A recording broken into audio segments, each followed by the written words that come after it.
যে দলের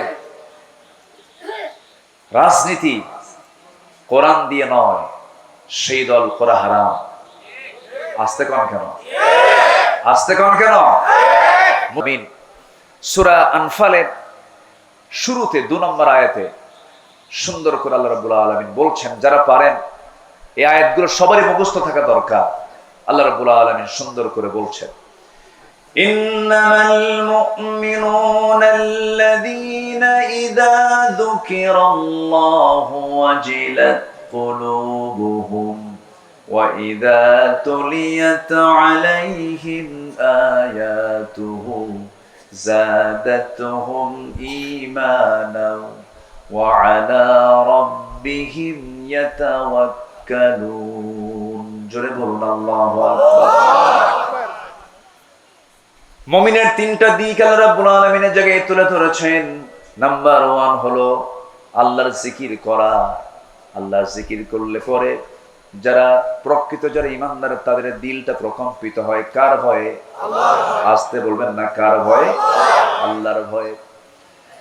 নাম্বার 2 হলো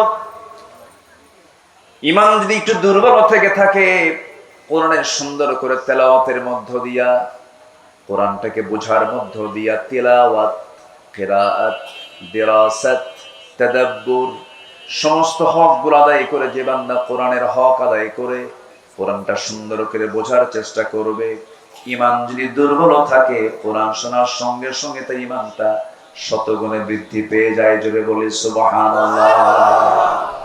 মোবাইলের চার্জ কমে গেছে, চার্জার দিয়ে চার্জ দিতে হয়। ঈমানের চার্জ একটু দুর্বল হয়েছে, চার্জ দিতে হয় কি দিয়া? কোরআন দিয়ে। আসতে বলবেন না, কি দিয়া? কোরআন দিয়ে। যে দলের রাজনীতি কোরআন দিয়ে নয় সেই দল করা হারাম। আসতে কন কেন? আসতে কন কেন? মুসলমান কখনো জাতীয়তাবাদকে বিশ্বাস করতে পারে না। মুসলমান কখনো সেকুলারিজমকে বিশ্বাস করতে পারে না। মুসলমান কখনো ক্যাপিটালিজমকে বিশ্বাস করতে পারে না। মুসলমান কখনো মানুষের তৈরি করা কোনো ইজমকে, কোনো মতবাদকে, তন্ত্র মন্ত্রকে বিশ্বাস করতে পারে না। মুসলমান বিশ্বাস করবে কার দেওয়া বিধানকে?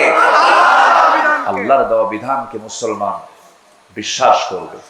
তাহলে কোরআন তেলাওয়াত করলে পরে, কোরআনটার সঙ্গে সম্পর্ক রাখলে পরে ঈমানের চার্জ কমে না বাড়ে? আসতে বলবেন না, কমে না বাড়ে? বাড়ে। অতএব যেখানে কোরআন পাবেন, যেখানে কোরআন ওয়ালা পাবেন, সেই জায়গায় আমাদের বৈঠক বেশি হওয়া দরকার, তাদের সঙ্গে যোগ সাজস বেশি রাখা দরকার। যেখানে গেলে বিড়ি পাওয়া যায়, যেখানে গেলে পরে ইয়াবার ট্যাবলেট পাওয়া যায়, যেখানে গেলে পরে অস্ত্র পাওয়া যায়, যেখানে গেলে পরে চাঁদার ভাগ পাওয়া যায়, যেখানে গেলে পরে নারী পাওয়া যায়, ওই সমস্ত জায়গাকে আমাদের মাইনাস করতে হবে। ঠিক কিনা বলে? এমন জায়গা আছে না নাই আমার দেশে? আসতে বলবেন না, আছে না নাই? আচ্ছা সম্মানিত ভাইরা, তাহলে ঈমান বৃদ্ধির জন্য মাধ্যম হলো এই কিতাবের সঙ্গে সম্পর্ক রাখা। আর জিকির করলে দিলে ভয় সৃষ্টি হয় কার ভয়? আল্লাহর ভয়। নাম্বার 3 হলো ওই সমস্ত বান্দাগুলো যারা আল্লাহকে ভয় করে, আল্লাহর কালামকে যারা সুন্দর করে তেলাওয়াত করে, ওই সমস্ত বান্দার আরেকটা গুণ হলো ওই সমস্ত বান্দাগুলো জীবনের সকল জায়গায় ভরসা রাখে কার উপরে? আসতে বলবেন না, কার উপরে? আল্লাহর উপরে। আল্লাহ রাব্বুল আলামিন বলেন, فَإِذَا عَزَمْتَ فَتَوَكَّلْ عَلَى اللَّهِ إِنَّ اللَّهَ يُحِبُّ الْمُتَوَكِّلِينَ। যখন তোমরা কোনো সিদ্ধান্তহীনতায় পড়ে যাবে, যখন তোমরা কোনো কঠিন মুসিবতের মধ্যে পড়ে যাবে, সেই সময় তোমরা আমার উপরে ভরসা করবে। আমি আল্লাহ রাব্বুল আলামিন আমার প্রতি ভরসা করনেওয়ালা, আমার প্রতি যারা ভরসা করে আমি তাদেরকে দারুণ ভালোবাসি। জোরে বলি সুবহানাল্লাহ। তাহলে আমাদের ভরসার জায়গা কে? আসতে বলবেন না, কে? আল্লাহ। জনগণ সকল ক্ষমতার উৎস, ভরসা না এটা? এটা কি ভরসা? ভরসা নয়। সকল ক্ষমতা কার? আল্লাহ। সকল ক্ষমতার উৎস কে? আল্লাহ তাআলা। আল্লাহর ভয় থাকতে হবে। সাইয়েদনা ওমর ফারুক রাদিয়াল্লাহু তাআলা আনহু একদিন জাহান্নামের আয়াত শুনতেছিলেন। কিসের আয়াত বলেন তো? জাহান্নাম। এটা কোথায় আছে? বলেন বলেন, জাহান্নামের আয়াত কোথায়? শোনা মাত্রই অস্থিরতা বেড়ে গেল, খুব কাঁপতেছে। কাঁপতে কাঁপতে অঝরে ঝাড়ায় তিনি চোখের পানি ফেলতে লাগলেন।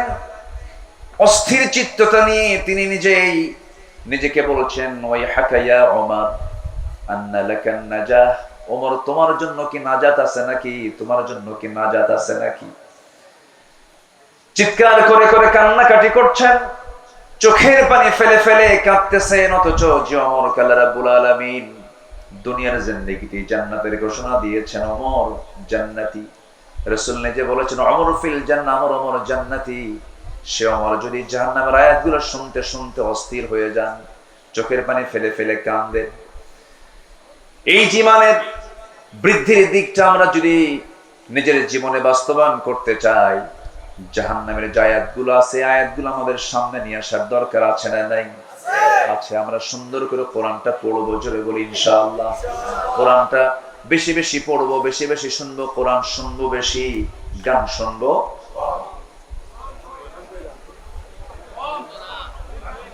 এতক্ষণে গান শুনবে, কম শুনবে, তাহলে কম শোনা জায়েজ নাকি? যেটা জায়েজ নাই, কমও জায়েজ নাই, বেশিও জায়েজ নাই। সারা বছর কোন মাসে আইয়ামে বীজের রোজা বাদ দেয় না, সোমবার বৃহস্পতিবার রোজা রাখে, ঈদের দিন মদ খায়। ঈদের দিন কি খায়? মদ খায়। ভাবে যে সারা বছর তো আমি আওয়াবিন পড়ি, তাহাজ্জুদ পড়ি, ঈদের দিন বিকাল বেলা একটু আনন্দ করবো, তো একটু কয়েক ঢোক মারবো, এবার কি হবে? আছে কিনা বলেন? এটা কি ইমানদারের কাজ? ইমানদার কখনো যেটা হারাম, অল্প হারামও সে গ্রহণ করতে যাবে না। ইমানদার সম্পূর্ণ হারাম জিনিসকে, হারাম খাদ্যকে, হারাম বস্তুকে, হারাম পন্থাকে সে চুল পরিমাণ গ্রহণ করতে পারে না। এটা হচ্ছে একজন আল্লাহর নৈকট্য হাসিলকারী, আল্লাহর স্মরণে যে জাকির হবে, যে জিকির করনেওয়ালা হবে, সে এমন চরিত্রের হবে। আল্লাহ তুমি আমাদেরকে এমন চরিত্র অর্জন করার তৌফিক দাও, জোরে বলি আমিন। সে আদর্শ চারিত্রিক রূপরেখার 2 নম্বর দিক হচ্ছে আল্লাহ এবং রাসূলের প্রতি নিঃশর্ত আনুগত্য। আমরা যে আনুগত্য করব আল্লাহকে এবং রাসূলকে, কোন শর্ত দিয়া, আসতে কর, কোন শর্ত দিয়া। আর আল্লাহ এবং রাসূল ছাড়া অন্য কারো যখন আমরা আনুগত্য করতে যাব, তখন কি দিয়া? শর্ত দিয়া। আমি আপনার আনুগত্য করব ততক্ষণ যতক্ষণ আপনি আল্লাহকে মানবেন, রাসূলকে মানবেন, ততক্ষণ মানব। আপনি আমার ইমাম, আমি ততক্ষণ মানব যতক্ষণ আপনি নামাজটা আপনি আল্লাহর নিয়মে পড়বেন। রুকু কয়বার করে বলেন? সেজদা কয়বার হয়? 2 বার। রুকু 1 বার। আর ইমাম যদি মনে করে রুকু 1 বার করে লাভ কি, সেজদাও 2 বার দেই, রুকু 2 বার দেব, সওয়াব তো বেশি হবে। আপনি কি পড়বেন নামাজ? এটা কি, এই পন্থা কি ইসলাম দিয়েছে? ইসলাম দিয়েছে কয়বার? 1 বার। আমি 2 বার দিতে পারি না। সেজদা দিতে বলেছে কয়বার? 2 বার। 3 বার করতে পারি না। এখন যদি কোনো ইমাম 3 বার সেজদা দেয়, 2 বার রুকু করে, বেশি তো করলো, এরপরও মানা যাবে না। তাহলে আমি ইমামকে মানতেছি শর্ত দিয়া। কি দিয়া? যতক্ষণ তুমি আল্লাহ রাসূলকে মানো, ততক্ষণ তুমি আমার, আমি তোমাকে আনুগত্য করব, তুমি আমার ইমাম। আল্লাহ নবীর আনুগত্য বাদ দিবা, কল্লা ধরে টেনে মসজিদ থেকে বের করে দেবে। ঠিক কি না? এটাই হচ্ছে নিঃশর্ত আনুগত্য আর শর্ত আনুগত্য। আপনি আল্লাহর সাথে, রাসূলের সাথে তার আপনার যে আনুগত্য হবে, এটা হবে নিঃশর্ত, কোন শর্ত দেওয়া যাবে না। আল্লাহ যা বলেছেন, কেন বলেছেন, এটা বলা যাবে না। রাসূল এটা করতে বলেছেন, কেন বলেছেন, এটা বলা যাবে না। আপনি কেন বলবেন, ঈমান আপনার চলে যাবে। আল্লাহ যা বলেছেন, সামিআনা ওয়া আতা'না, শুনলাম সঙ্গে সঙ্গে তা মানবো। জোরে বলি ইনশাআল্লাহ। আল্লাহ রাব্বুল আলামিন বলেন